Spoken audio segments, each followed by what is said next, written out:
What's up, guys? Welcome back to the channel. Today is the first actual full work day I've had in 2 months. So we're going to get a lot done today. It might be a little all over the place. We're going to work on that. We're going to work on the Suburban. Hope you guys enjoy. Hang with me. Let's get to it.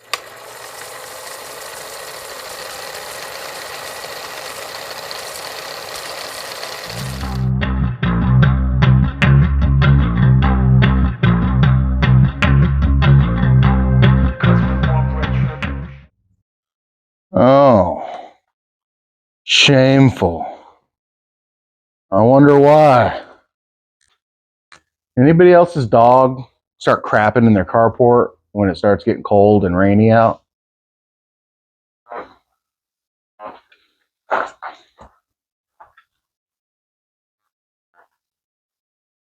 Walk of shame. I don't know how many of you guys have been watching long enough to know, but I'm a stay-at-home dad. My wife's a traveling nurse. We have 3 kids, karate, birthdays, doctor's appointments, all kinds of stuff.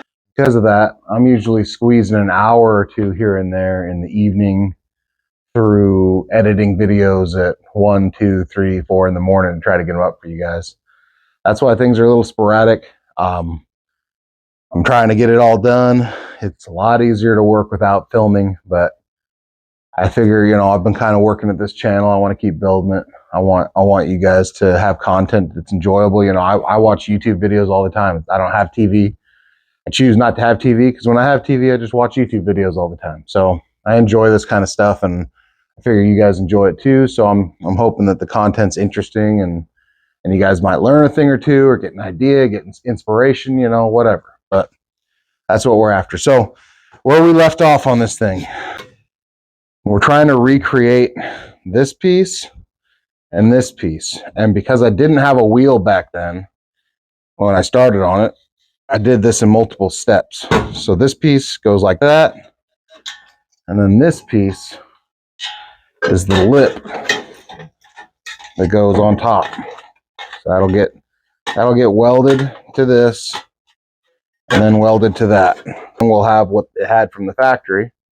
I believe what I would like to do first is finish this out and finish that out. Just get that part done.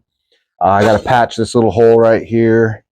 And then after that, what we'll do is we'll make this piece that goes around. We'll make this piece that goes around, and we'll just start tacking it all together. The splash pan's already been repaired. That's the piece that goes underneath it, right here.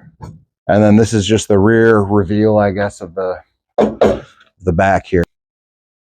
Really, none of this stuff gets stepped on, but it will be plenty strong. I mean, with the curves it has, it'll be plenty strong for somebody to step on it and everything. But my goal for today is to get this done. If I can get this done, or even just get this upper part done, then we're going to jump back on the Roadster. We're going to get the X member in. We're going to push this out, pull the Roadster out, put it on the trailer, take it to the other property and set the motor and tranny in the Roadster, which I'm really excited to see. So let's get chomping on it and see what we can get done. On my math, 11.5 by 4.5 is the next piece we need. This is up on eBay now. This is a 36 Packard film light. It's in great shape. Sheet metal gauge. Pretty handy when you're working on stuff like this. What we are after is 18, which I think this is. Yep. Okay. 11 by 4.5 is what we're after here.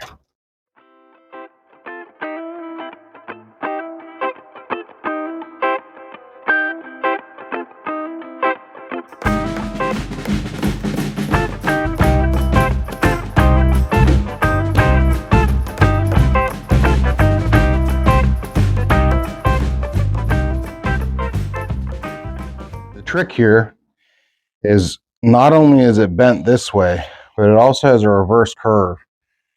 That reverse curve's not exactly easy to do once you have the bend in it. It doesn't really want to do it.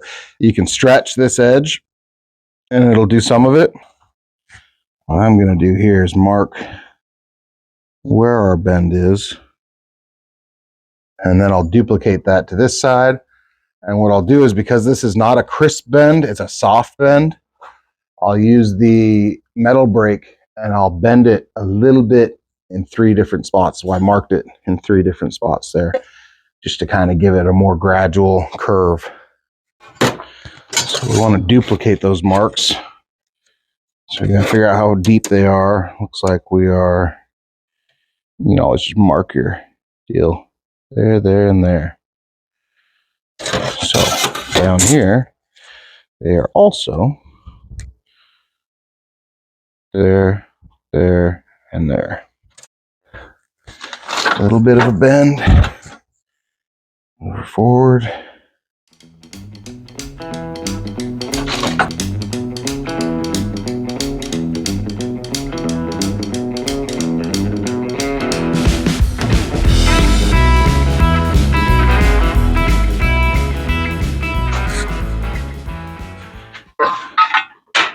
Brakes. Okay, this is my shrinker. I need to switch it out for my stretcher. And I'm gonna need a wrench. You don't want to shrink this side, the upper side. That would cause it to curve this way, which we do not want. We want it to stay flat. And we're not shrinking either, we're stretching. The only side you want to stretch is this lower side here to get that curve you want. It is going to create a little bit of a bind here, but we'll just keep working at it and see what we can do.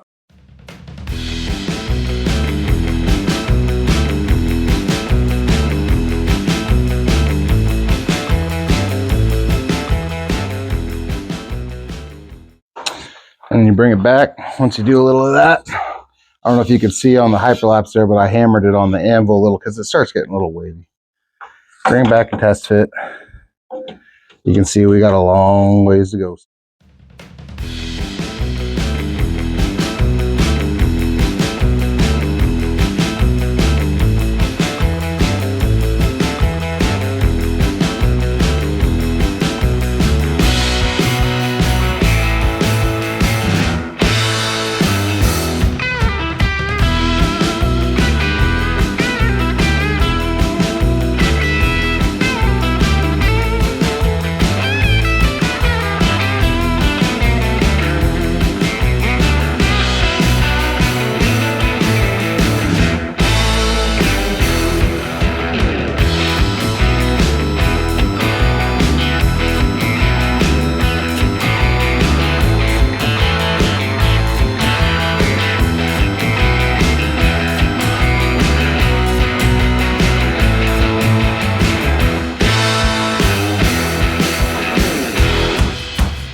Kind of wrapped up the Suburban for the day.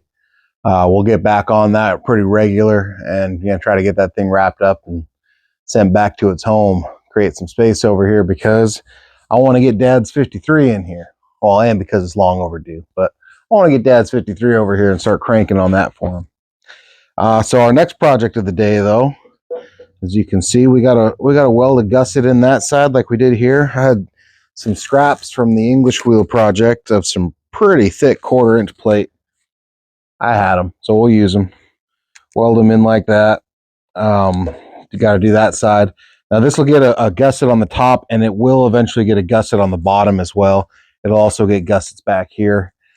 For now, I think all we're going to do, we're going to leave this off because we don't know what the tail of the tranny where it's going to be. We might have to raise this up.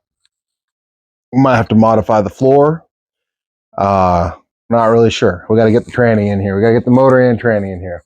So that's going to stay off. We're going to take this bar with us when we do go over and get the motor. And this will go across underneath the front of the motor because we don't have motor mounts. So that'll hold the front of the motor up. The back will be in by the tranny, which will be bolted up. One of the other things we started doing is because the rear end's just flopping around back here, is I put a bone on. I might put the other side on before we try to trailer this over to get the motor and tranny on. Now, a thought I had, where the bone ended up here, it's just shy of this transmission cross member. And what I thought might be kind of cool, if we can get our angle correct to do it, is rob a front wishbone ball, rob a socket off a front cross member, and weld the ball into the bones, put the socket on here, and you'll have a pivot point with unsplit rear bones on a car with an open drive. Now, I believe if we do that, one of the caveats is we have to add some torsion control, which I was started on doing before when I was going to run that 36. So we might just continue that. I do think we'll have to run it off the bottom because of where the X member is. It can't run through the X member. But I think that'd be pretty neat. Just rotational support for the jaw dropping, bone breaking power this thing's going to have. But anyway, let's get cranking on this. See if we can get it kind of firmed up enough. Get at least these two gussets in so everything stays put when we set everything in. I gotta take the steering column out. And then if I've got time in the day, it's kind of getting into afternoon, but if I've got time left in the day, we're going to go over, unload the 37 GMC Chevy pickup chassis, bring the trailer over here, load this up, take it over there, put the motor in, which I would love to see. Been waiting. So let's get into it.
Well, guys, I'm beat.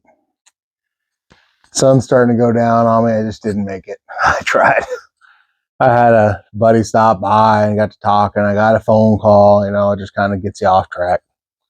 But we got her dropped down. This has to get welded still. Got to do some finish welding here and here. But we got her dropped down. Got the bones underneath, which keeps keeps some of that torsion off the rear end. Kind of helps keep that where it's supposed to be. Got our gussets in on the top here, enough that I think it'll give me enough support for the weight of the transmission when when the weight of the transmission goes on here. I might need to brace that actually, now that I'm looking at it. It actually does have a little give to it. So I don't know, maybe I will put the hat back on and just tack it for now, just to keep the frame rails from being able to do this. But yeah, next video we'll be yanking this out, going putting the motor in. Will be a good time. Thank you for watching. Like, share, subscribe if you enjoyed it. I really appreciate it. And I'll see you guys in the next one. Bye.